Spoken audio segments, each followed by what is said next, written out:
एक समय बनारस में, काशी में वीर देव सिंह बघेल नाम का एक नरेश था, काशी नरेश। वो धार्मिक व्यक्ति था। जैसे आपको पहले भी सत्संग सुनाया, क्योंकि बार बार वही चैप्टर है, वही जो है ना पाठ्यक्रम है, स्टूडेंट बदलते रहते हैं, बार बार सुनाना पड़ता है। उन्होंने एक बाग में सत्संग करा रखा था, और जो भी उनके धार्मिक गुरु थे, हिंदू बादशाह राजा था, हिंदू जितने भी गुरुजन थे वो राजा के घर पर अपना जाया करते थे, निमंत्रण देते ही। अपनी अपनी राग, अपनी अपनी डफली वो बजा रहे थे। राजा महल के अंदर अपने घर पे भी विराजमान कर रहा था, बाग में वो सत्संग कर रहे थे। कुछ कर्मचारी, कुछ अधिकारी, कुछ आसपास के व्यक्ति, राजा का सत्संग हो रहा है, सभी आ जाते थे। वो अपनी अपनी कह कर सुनकर और लेकर दक्षिणा चले जाते थे। अब परमेश्वर कबीर जी कहते हैं, गोता मारो स्वर्ग में जा पाठू पैताल, कह कबीर में ढूंढता फिर अपने हीरे मानिक लाल। अब उस वीर सिंह बघेल रूपी लाल को ढूंढना था। जहां पर वो सत्संग हो रहा था, हिंदू गुरुजी बैठे थे, धार्मिक हिंदुओं के गुरु बैठे थे, और वो ब्रह्मा विष्णु महेश को अजरो अमर बता रहे थे, पूरा सत्संग कर रहे थे। परमात्मा भी विराजमान हुए। तब उन्होंने कहा परमात्मा से, कबीर जी से, कि हे भक्त, आप भी कुछ विचार व्यक्त करो। वो गुरु जी कहने लगे, तो 4, 5, 10 संत बैठे थे। परमात्मा ने कहा कि मैं सूर्य को क्या, दीपक क्या दिखाऊं, आपने सभी कुछ तो कह दिया। फिर भी वो कहने लगे, नहीं, कुछ तो आप भी विचार व्यक्त करो, अवश्य करो, सभी का अवश्य करो, अवश्य करो। परमात्मा बोले, मैं विचार व्यक्त करूंगा, तुमसे सहन नहीं होगा, तुम भाग जाओगे। संत कहते हैं, अच्छी पागल बात करते हो आप, क्योंकि विचार व्यक्त करो आप, क्यों नहीं सुनेंगे, हम खूब सुनेंगे, भगवान की ही तो चर्चा है। फिर परमात्मा ने सारी कहानी, सृष्टि रचना सुनाई खड़ा होकर के, और ब्रह्मा विष्णु महेश नासवान है, इनकी जन्म मृत्यु होती है, ये काल के पुत्र हैं, दुर्गा इनकी माता है और काल इनका पिता है, ये पूजा के योग नहीं है। पूर्ण मोक्ष चाहिए तो पूर्ण परमात्मा की शरण जाना चाहिए। वो सारे श्लोक बताए। 18वें अध्याय, गीता जी के 18वें अध्याय के 66वें श्लोक में लिखा है, गीता ज्ञानदाता कहता है कि अर्जुन, तू सर्वभाव से उस परमेश्वर की शरण में जा, उसकी कृपा से तू परम शांति और शाश्वत स्थान यानी सतलोक को प्राप्त होगा। गीता जी अध्याय नंबर 4 के श्लोक नंबर 5 में कहा कि अर्जुन, तेरे और मेरे बहुत जन्म हो चुके, तू नहीं जानता, मैं जानता हूं। तो तुम्हारा भगवान ये नासवान है। इतना कुछ कहा तो तूफान आ गया वहां तक। अब वो उकसे कभी बैठे, क्या बोल रहा है। परमात्मा ने कहा था शांति रखो, मैंने पहले कह दिया था तुमसे सहन नहीं होगी, ये ऐसी कटु सत्य है। उधर से एक व्यक्ति भेजा और उन संतों ने राजा के पास भेज दिया एक व्यक्ति के, जाके कहो कि एक ऐसा ऐसा आया है हिंदू धर्म की, जो ना बेइज्जती करता है ब्रह्मा विष्णु महेश को, ऐसे ऐसे कहता है। तो राजा ने कहा, एक भेजा अपना सिपाही कि जा उसको बुला के ला, कौन है वो कमबख्त। अब सिपाही ने जाकर कहा, भाई कौन है वो व्यक्ति जो हमारे ब्रह्मा विष्णु महेश और देवताओं की निंदा करता है, उनको तौहीन करता है, बेइज्जती करता है। वो संत बोले, ये खड़ा सामने, देखो ये खड़ा। फिर परमात्मा बैठ गए। वो सिपाही बोला, चलो आपको राजा ने बुलाया है। अब परमात्मा कबीर साहब परमेश्वर जी कहने लगे, भाई राजा ने आवश्यकता हो तो मेरे पास आ जाएगा, और मैंने राजा की कति आवश्यकता नहीं है। राजा को आवश्यकता मेरी है तो यहाँ आएगा, मेरे से बात करे। अब वो सिपाही गया, साथ में 5-4 और चुगलखोर गए, इधर की उधर लाकर राजा को चुगली करके, निंदा करके लाल कर दिया। अब वीर सिंह गर्म होकर के आके हाथ में तलवार ले रखी है कि चल मैं देखता हूं कौन बोलता है इसे। अब परमात्मा ने इस बॉडी आत्मा को अपने शरण में लेना, उसके लिए आए हैं, और वो काल उनको भ्रमित कर रहा, अपने भगवान के प्रति ही उसका विरोधी बना रहा है। परमात्मा ने क्या किया, जब वीर सिंह रह लिया ना 100 फुट की दूरी पर, वीर देव सिंह बघेल वो राजा काशी का, तो परमात्मा कबीर परमेश्वर जी जमीन से, पृथ्वी से 1.5 फुट ऊपर, 1.5 हाथ यानी इतनी ऊंचाई पर ऊपर उठ के बैठे बैठे, इतना ऊंचा, नीचे कुछ नहीं है। केवल वीर सिंह को नजर आ रहे हैं, अन्य को जमीन पर बैठे दिखाई दे रहे। अब वीर सिंह ने पूछा कौन है वो, कि वो रहा, वो बैठा। वो बैठा और उसने दिखे 1.5-2 फुट ऊपर। वीर सिंह के हाथ तो तलवार छूट गई और खड़ा खड़ा कांपे और हाथ जोड़कर चरणों में मत्था टेक दिया। हे परवरदिगार, आप कौन हो, कहां से आए हो? परमात्मा बोले मैं तेरी खातिर आया हूं और आपके लिए आया हूं और तत्व ज्ञान देने आया हूं, कल्याण करने आया हूं। तो फिर वीर सिंह ने कहा क्या विवाद है संत जी? उन संतों से कहा आपका क्या विवाद है? परमात्मा बोला सुन ले विवाद क्या है। अब खड़े होकर मालिक ने फिर वही वचन सुना दिए। वीर सिंह को बड़े अच्छे लगे और फिर वो शक्ति देख ली। तो दूसरे संत जो धार्मिक गुरु हिंदू संत थे वो कहने लगे झूठ बोलता है, कहीं गीता में ऐसा नहीं लिखा, कहीं पुराणों में ऐसा नहीं लिखा है, झूठ बोलता है। अब पुराण और गीता न पढ़ रहे कौन, क्योंकि संस्कृत केवल ब्राह्मण लोग ही पढ़ सके थे, दूसरे को अधिकार नहीं था। तो ये बात अब तक ये तत्वज्ञान न्यों उड़ जा रहा। वीरदेव सिंह बघेल चरण पकड़ के हाथ जोड़ के कहने लगा भगवान दास के महल में चलो, एक बार हमारे घर रुको। वहां 2-3 दिन रुके, रह रहकर पूरा ज्ञान सुनाया। उन्होंने प्रथम मंत्र ले लिया और फिर कहा भी और मंत्र दूंगा तेरे को। पुण्यात्मा परमात्मा ने कुछ 6 व्यक्तियों को और बहुत ही कम ये सतनाम और सारनाम दिया था, लेकिन उनसे कसम खवा ली थी कि दूसरे को जिक्र भी नहीं करना है। उन्हीं को ये दान किया गया था, नहीं तो किसी को दान नहीं किया ये नाम। तो वीर सिंह से कहा कि आप ये अभ्यास करो और बुराई सब त्याग दो, बीड़ी शराब मांस तम्बाकू और ये शिकार आदि जो खेलने करते हो ये बंद कर दो। राजा ने उसमें स्वीकार कर लिया, 5 नाम ले लिए। एक दिन राजा शिकार करने की तैयारी कर रहा था, भूल भाल गया। 6 महीने, साल, वर्ष, 2 वर्ष परमात्मा नहीं जान पाए और वो अपना करता रहा, क्योंकि परमेश्वर इधर उधर जाते रहते थे। तो उसने कुछ दिन तो मालिक उनके घर जाते रहे, उनको दृढ़ किया। उसके बाद कई महीने, कई साल भर नहीं गए। अब देखो कितने दयालु थे भगवान। उन आत्माओं के घर खुद जाया करते थे जगाने के लिए। अब कुछ दिन नहीं गए तो वो सत्संग नहीं सुना उस वीर सिंह ने, हुआ एक बद फेर पैदा होगी। एक दिन मंत्रियों ने कहा चलो महाराज शिकार खेलने चलते हैं, वहाँ बागबाड़ी चलते हैं, पिकनिक मना के आएंगे। उन्होंने सारा साजबाज तैयार कर लिया, घोड़े ले लिए, सारा सामान रख लिया, 150 बॉडीगार्ड सैनिक ले लिए और पूरा सामान तैयार करके चलने की तैयारी कर रहे। किस लिए? शिकार खेलने। परमात्मा कबीर परमेश्वर जी आ गए। अब वीर सिंह ने आदर सत्कार किया और कहा महात्मा जी, गुरुदेव, हम पिकनिक मनाने जा रहे हैं, जंगल में शिकार खेलने, आप चलोगे? अब परमात्मा माथे माथ मारे, देख क्यों कर समझाऊं इन बोड़ी आत्माओं को।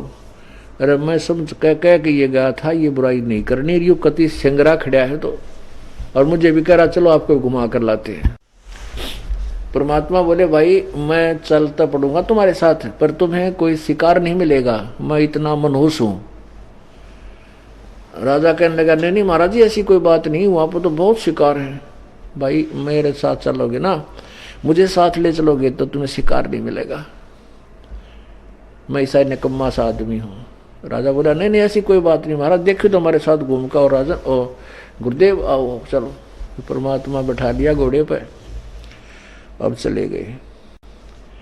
उन्होंने जाकर के अपना एक पड़ाव लगा लिया और पड़ाव से फिर वो आगे को चल पड़े। जंगल में काफी गहरा चले गए और सबको भूख प्यास सताने लगी, क्योंकि जल कितने था को ना, उसमें जल नहीं मिला। सामान खान पीन का बनाने का वो ले रहे साथ ले रखे, जल बिना बनावे की, और ना ही कोई फलदार वृक्ष। वो कम से कम 20-50 किलोमीटर जंगल में गहरा चले गए। अब सबके प्राण निकलने के हो गए जल बिना। अब इधर भी देख कर आए, घोड़ों पर चढ़कर इधर भी देख, सब जगह देख आए, 10-10, 20-20, 5-5 किलोमीटर तक, कहीं पर भी उनको जल प्राप्त नहीं हुआ। अब सभी कहने लगे आज मरे भाई, आज जीवन शेष नहीं है। परमात्मा बोले कि राजन वो पहाड़ है ना ऊपर दिखाई दे रहा, वहां देखो, शायद कोई उधर देख कर आए हो, वहां हो सकता है कोई जल मिल जाए। अब वो मंत्री लोग कहते हैं कि बाबा जी वहां पहाड़ पर कितना पानी होता है, इतने, वो तो सूखा पहाड़ पड़ा है, इधर समतल में ही जल नहीं है, तो वहां कहां से जल होगा। एक कोई बुद्धिमान, परमात्मा ने प्रेरणा देनी थी, एक बोला भाई संत की बात पर विचार करना चाहिए, जब इतने धक्के खा लिए कि इधर भी देखा हो। तो 2-3 वो घोड़े वाले उधर से चढ़ते चढ़ते न घूमते घूमते और वो पहुंचे शिखर में। वहाँ देखा तो इतना सुंदर एक सरोवर भरा पानी का, और कम से कम भी 5 एकड़ में का वहाँ बहुत सुंदर बाग लगा हुआ, बहुत सुंदर फल लदपद, फलों से लदपद वृक्ष, सारे प्रकार के मेवा भी लगी हुई। तो उन्होंने शीघ्रता से आकर बताया, खुद जल पिया, कुछ लेकर आए और कहा जी बहुत सुंदर जल है वहाँ, तो हो बहुत सुंदर सरोवर, हर बाग फल फूलों से लदपद है। अब सब के सब वहाँ चल पड़े, रकमाल। देखा तो वहाँ और तो सारा सूखा पहाड़ पड़ा है, और वहाँ परमात्मा ने मौज मचा रखी। अब सब ने स्नान किया, जलपान किया, फल तोड़ तोड़ के छक्के खाए, और कुछ बांध लिए घोड़िया पे, और फिर वहाँ से वापस चलने लगे। तो वीर सिंह बघेल वाली वो राजा कहता कि हे कबीर जी, हे गुरुदेव, परमात्मा की लीला भी अजब है। देख कहाँ परमात्मा ने इतने ऊंचे पहाड़ पर और कितना सुंदर जल और बाग लगा रखा है। पीछे मुड़कर देखा, वह ना तो जल और ना बाग, सूखे डले पड़े वो पत्थर से मोटे मोटे। अब वो राजा ने वहीं रोक दिए घोड़े, रोक दिए, उतर के फिर हांड का धक्के खा गया, वहां कुछ भी कोई नहीं। अब वीर सिंह कहने लगे, ही भगवान ये क्या था गुरुदेव। परमात्मा बोले, भाई तो मेरे बच्चे थे, मेरे साथ आ रहे थे, उनको शिकार कोई मिला नहीं था, वो सारा धक्के खा लिए थे कि भाई ये सतलोक से, ये मेरे लोक तो आया था भाई, थारे लोक का लेवल का काम नहीं था, ये तो ऊपर के सतलोक से आया था और चला गया वहां पर। अब राजा के तो धक्क देसी हुई और कोई शिकार नहीं मिला। परमात्मा ने कहा था, भाई मैं मनुष्य आदमी हूं, शिकार कौन मिला तुमने। कोई जीव हिंसा नहीं कर पाए। और उस लीला को देखकर परमात्मा बोले, अरे भले आदमियों, तू ऐसे शिकार करता है, अपने कर्म बिगाड़ रहा, तेरी मृत्यु हो जाती अगर कुछ ना मिलता तो यहाँ पर। तो कहे के शिकार खेलता, ब्रह्म मट्टी हो जाती, नालायक अपनी भक्ति कर। अब उसको तो एकदम सन्नाटा सा छा गया। ओहो गुरु जी मैं तो भूल लाग गई थी। ने बोला चल वापस। तभी चल पड़ा, घर आ गया, अपनी पत्नी को कहता है कि आज तो गुरुदेव ने कमाल कर दिया, ऐसा कमाल कर दिया, हो हम सबके सामने सारे गवाही दे, ऐसे सूखे पहाड़ की चोटी पर इतना सुंदर जल और ऐसे बाग बगीचा लगा रखा था, हम मर गए होते भूखे और प्यासे, वहाँ फल खूब आहार के, और वो फल ले रहे साथ में कि ये देखिए मोटे मोटे फल थे। और कुछ देर में देखा तो वहाँ कुछ भी नहीं था। अब वह रानी खावा उस फल को, कहे ऐसा स्वादिष्ट तो हमने फल कभी खाया ही नहीं। उस वह रानी ना मान्या करती। उस दिन उस रानी ने भी नाम ले लिया, पहला मंत्र। अब परमात्मा ने कहा कि वीर सिंह कुछ दिनों के बाद तुझे मैं सार नाम दूंगा भाई। सतनाम दिया प्रभु ने। पहले प्रथम मंत्र दोबारा दिया कि तेरा नाम खंड था, पहले मंत्र जाप करिए पहला, और 5-4 कुछ समय के बाद मैं तुझे सतनाम दूंगा। सतनाम दिया, फिर बताया कि फिर तुझे एक सार नाम की आवश्यकता पड़ेगी। अब कुछ वर्षों के बाद जब वीर सिंह की आस्था काफी देखी, तब उसने कहा कि वीर सिंह आज मैं तुझे सार नाम देने आया हूं। सार नाम की महिमा से वो खूब परिचित करा दिया था, और उसको तड़फ थी, चाह थी, सार नाम बिना गुजारा हो को नहीं, और मोक्ष नहीं हो सकता। तो परमात्मा ने कहा कि आज तुझे मैं सार नाम देना चाहता हूं। वीर सिंह कहने लगा, ये भगवान मारे भाग जाएंगे, हे कैसे दया करी प्रभु, आपका दास योग्य हो गया है, अवश्य प्रदान करो, दया करो मेरे दाता। क्यों पहले भी कई बार याचना कर चुका था, प्रभु कहते थे अभी भक्ति कर बेटा। कई वर्षों तक उसको ऐसे ही टाल मटोल रखा था। उस दिन भी उस वीर सिंह ने कहा प्रभु आपका दास नाम सारनाम के योग्य हो गया हो तो दया करो। प्रभु बोले आज दूंगा तेरे को सारनाम, पर भाई सारनाम देने के लिए मुझे एक वस्तु की जरूरत पड़ेगी, वो लानी पड़ेगी। अब वीर सिंह कहने लगा जी आदेश दो प्रभु, आपका दास हाजिर है। वो राजा वीर सिंह कहने लगा कि भाई एक सफेद वस्त्र चाहिएगा, मैंने सफेद कपड़ा, और वो आप ही तो अपने ही आंगन में उसकी कपास का पौधा बो रखा हो और स्वयं ही उसको काटा हो, चुगा हो, और वहाँ और अपने ही हाथ से उसको लोड कर उसका लोगड़ यानी उसको रुई बना करके स्वयं ही काटा हो, काट करके फिर स्वयं ही अपने हाथ से बुना हो, ऐसा कपड़ा चाहिए। पहले वो सफेद कपड़ा चाहिए। तो वीर सिंह कहने लगा जी थान के थान मंगा दूंगा। अगर ना ऐसे नहीं, ऐसा चाहिए। वीर सिंह बोला जी ऐसा तो नहीं है। परमात्मा बोले मैं बता दूंगा ऐसा है। कहाँ मिलेगा प्रभु?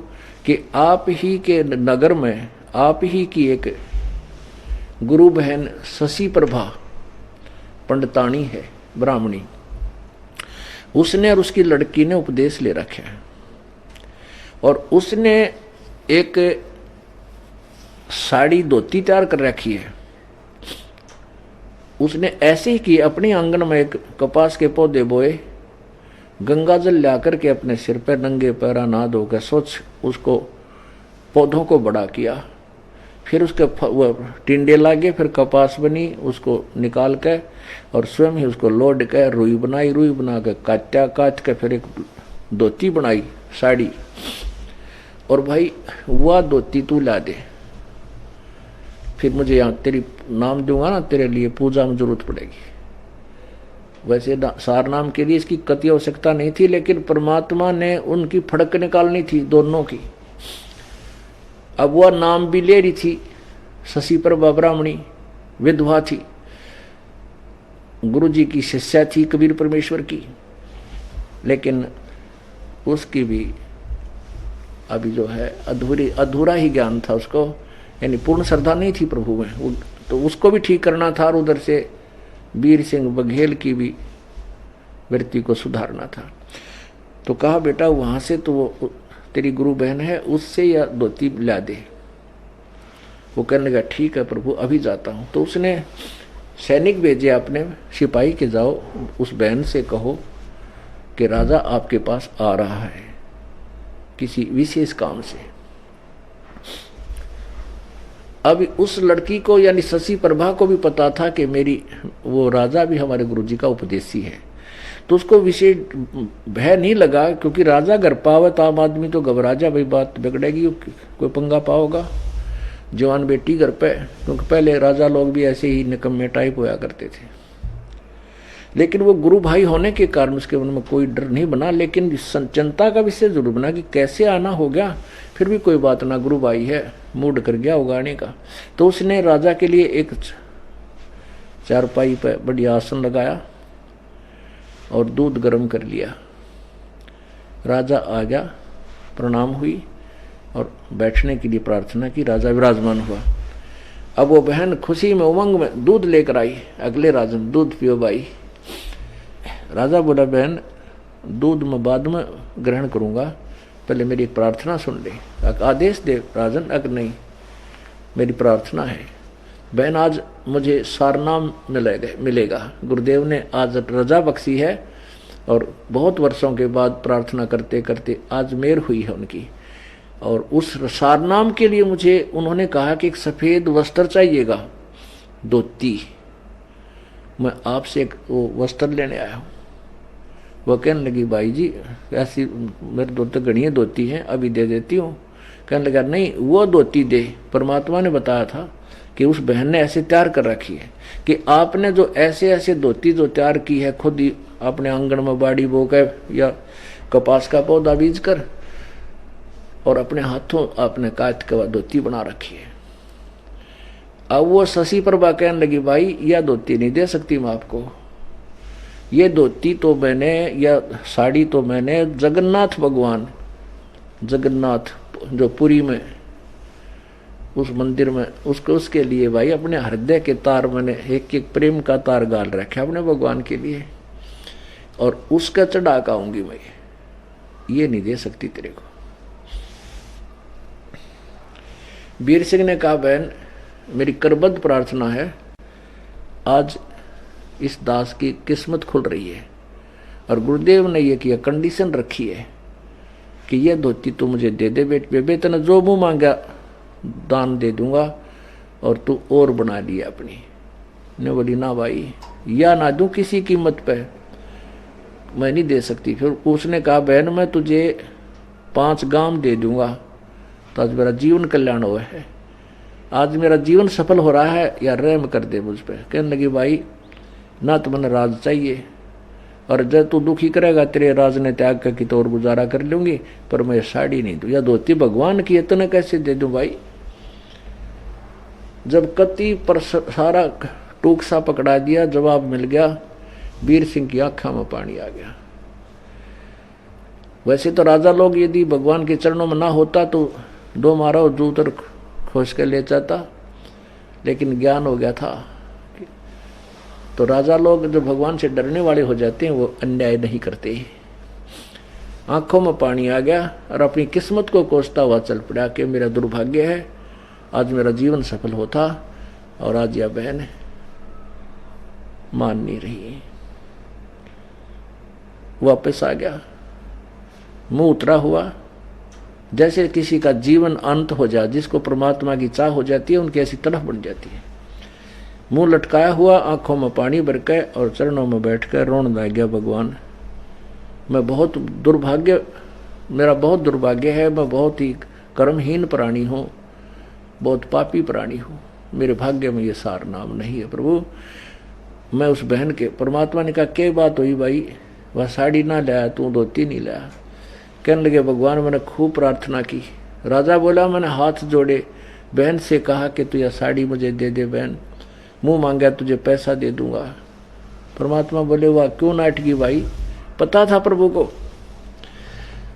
कबीर जी बोले, कबीर परमेश्वर जी कहने लगे, भाई क्या क्यों मना कर दिया कि प्रभु, उन्होंने, वह कह रही थी बहन कि ये धोती मैंने जगन्नाथ भगवान के लिए तैयार की है, और इसमें मेरा प्यार का एक एक प्रेम, परमात्मा की श्रद्धा का इसमें एक एक तार मैंने पूर रखा भाई, यह नहीं दे सकती है, मेरा जान जा सकती है। हाँ तू राजा है, मुझे मार पीट के ले जा सकता है, अपना हाथा नहीं दे सकता। तो प्रभु आपका ज्ञान ऐसा हो गया कि ये जुल्म ये दास कर नहीं सकता। अब परमात्मा बोला, बेटा एक काम करे। वो क्या करेगी उसका, कि वो जगन्नाथ के मंदिर में चढ़ा का होगी। अभी कुछ समय, कुछ ही जल्दी ही बता रही थी कि इतनी जल्दी मैंने बोल रखी है और मैं बना नहीं सकती, उसका समय निकट है। तो परमात्मा बोला, भाई चल मैं तेरी शर्त ढीली करता हूं वीर सिंह, सारनाम देने के लिए ऐसा कर, वो बहन जगन्नाथ के मंदिर में वो साड़ी चढ़ाने जाएगी धोती, और काशी बनारस से वो जगन्नाथ का मंदिर 800 किलोमीटर है। लड़की का शरीर है उसका, रास्ते में वो जाएगी, ना जाने कोई निकम्मी आत्मा उसको दुखी ना कर दे, इसलिए तू मदद कर दे उस बेटी की, वहां आने और जाने में उसको कोई आपत्ति ना हो, दिक्कत ना हो। खुद जा, चाहे किसी सैनिक ने भेज दे, रास्ते में उसकी जो है ना केयर टेक करें, उसकी देखभाल रखें। वीर सिंह ने सुख का सांस लिया, हे परमात्मा आपने तो निहाल कर दिए, बड़ी दया करी अपने दास पे। अपनी बहन के लिए मैं 4-10 सैनिक भेज दूंगा, और बैलगाड़ी, वो जो ना घोड़ा गाड़ी जुड़वा दूंगा, पालकी जुड़वा दूंगा। यूं कहकर उसने सैनिक भेजे वहां पर बहन के पास, और उस सैनिक से कहा कि आप जाकर कहो कि बहन ऐसे ऐसे आपने वहां जाना है, राजा का आदेश है, आपके साथ हम चलेंगे, और एक आपके जो ना गाड़ी, घोड़ा गाड़ी जैसी भी तो उचित समझेगी तेरे लिए व्यवस्था करेंगे। और आने जाने में तुझे कोई दुख नहीं होने देंगे, क्योंकि गुरुदेव ने उनकी शर्त ढीली कर दी। गुरुजी ने कहा कि वो बेटी साड़ी वहां चढ़ा के वापस आ जाएगी, उसको कोई बीच में दिक्कत ना हुई तो तुझे नाम दे दूंगा, अगर उस बहन को आने जाने में कोई दिक्कत होगी तो वीर सिंह तुझे नाम सार मिले नहीं। तो राजा ने कहा बहन आप कब जाओगी, हम आपके साथ चलेंगे, कहीं रास्ते में कोई बहन को दुखी ना कर दे, और तेरे लिए जो है ना बैल गाड़ी या घोड़ा गाड़ी को तो वो भी तैयार कर रही है। वो बहन ने कहा भाई पैदल जाऊंगी पैदल आऊंगी, पैदल जाऊंगी, आते समय भले ही मैं किसी वस्तु में बैठूं, जाते समय नहीं बैठूंगी। और मैं धन्यवाद करती हूँ उस भाई का, राजा का, जिसने मेरे सहयोग के लिए कहा है तो आप मेरे साथ चल सकते हो, लेकिन मैं जाते समय तो बैठूं को नहीं। तो राजा ने उसकी पूरी व्यवस्था कर दी, वह चली गई। अब जब जगन्नाथ के मंदिर में पहुंच गई, ये दास भी वहाँ देख कर आया था, इस वो जगन्नाथ का केस सांग है, वहाँ कुछ भी कोई ना, एक मंदिर तो बहुत बड़ा बना रखा है, और वहाँ 3 मूर्ति रखी है जिनका हाथ और पैर कोई ना, हाथा के पंजे नहीं और पैरों के पंजे नहीं, टूंड से हैं, वह काली काली मूर्ति 3 है, श्री कृष्ण की, बलराम की और सुभद्रा की, उसकी बहन की, तीनों बाण भाइयों की है। तो वो जो ही वो लड़की ने स्नान किया, स्नान करके स्वच्छ कपड़े पहने और उस थाली उस साड़ी को लेकर के जगन्नाथ के मंदिर में प्रवेश किया और कहा प्रभु आपकी दासी आपके श्रद्धा सुमन लाई है, इसके स्वीकार कीजिए। अब जो ही वो साड़ी उनके चरणों में वहाँ रखी, वो साड़ी व धोती वहाँ से उठी, आकाश में उड़ी और बाहर आंगन में जाकर गिरी, अपने आप बाहर गिरी जाकर। आकाशवाणी हुई कि तू यहाँ कहाँ के किस लिए आई है? जगन्नाथ तो बनारस में बैठा है, काशी में बैठा है। कौन है वो? कबीर जुलाहा जगन्नाथ है, उसके चरणों में समर्पण कर। और उसने ये मांगी थी तू यहाँ लेकर आई नालायक, तेरे तक कर्म बिगाड़ लिए। अब वो सारी कांप गई, तो तरह जब ये कबीर परमात्मा ये जगन्नाथ है, यही पूर्ण ब्रह्म है। आकाशवाणी सुनकर उसके रोंग रोंग खड़े हो गए, अपने कर्मा न रो रही है, हे भगवान फूटे बाग मेरे। वो कबीर साहब पूर्ण परमात्मा हमारे गुरु जी भगवान है। रोती हुई वापस आई, साथ में वो सैनिक। अब वो लड़की को पता चला, क्योंकि परमात्मा, क्योंकि 7 दिन जाने में लागे, 7 दिन आने में 10-15 दिन लागे। तो उस दिन जिस दिन वो आई वापस, सैनिक साथ थे, उसको पता लगा कि कबीर परमात्मा वीर सिंह के घर पहुंच गए। तो लड़की सीधी वीर सिंह के घर पहुंची। अब इतनी बुरी तरह रो रही है, उसके सारा कपड़े भीज गए रोते रोते, और तरणा में गिर कर बुरी तरह रो रही है, फूट फूट कर इतनी बुरी तरह रो रही है कि कोई शब्द उसके मुख से निकल नहीं रहा, वो बता नहीं पा रही है और रो ही रही है। अब वीर सिंह को डर हो गया, उस राजा को भय हो गया, हे भगवान देख किसी फूटे वाघ, इस लड़की को कोई तकलीफ होगी, ये मुझे सार ना मिले नहीं। क्यों? भगवान ने कहा था कि बेटी को आने जाने में कोई तकलीफ नहीं होनी चाहिए, कोई दुख नहीं हो। उन सैनिकों ने एक तरफ ले गया, निकम्मों क्या हो गया, नो तो बता दो क्यों रो है बेटी, बहन क्यों रो रही है, तुमने तो नाश कर दिया, निकम्मों कहाँ मर गए थे तुम, क्या तकलीफ है इनको? तब उन्होंने फिर सारी कहानी बताई। कहने के राजन अपनी बहन को हमने हाथों पर रखा है, कोई तकलीफ नहीं होने दी, लेकिन वहाँ एक अजीब घटना घटी, हम भी साथ थे। जो ही इस बहन ने वह धोती समर्पण की जगन्नाथ के मंदिर में, वहां से उठ के वो बाहर आ गिरी आंगन में, और आकाशवाणी हुई कि वो भगवान तो वो जगन्नाथ हो बनारस में बैठा है, और तू कहाँ लेकर आई नालायक। उसके चरणों में पड़ के अब माफी मांग ले, वो कबीर जुलाहा पूर्ण परमात्मा है। अब परमात्मा ने एक तीर से 2 शिकार किए। ना तो वीर सिंह भगवान मान रहा था, नाम जरूर लेना चाहा था, ना वो नालायक पर पूजा कर बना रही गुरु पूजा पत्थर। वो कबीर साहब को गुरु मानती थी, भगवान नहीं, और भगवान मानो जगन्नाथ की उस मूर्ति ने, पत्थर ने। अब दोनों की फड़क निकालनी थी, दोनों का कल्याण किया। बोलो सतगुरुदेव। तो पुण्यात्माओं, यदि आपको भगवान चाहिए, सार नाम चाहिए, इतनी तड़फ, इतनी विनम्रता, इतनी इसकी चाह, आपके हृदय में होगी जब ये नाम काम करेगा। सत साहिब।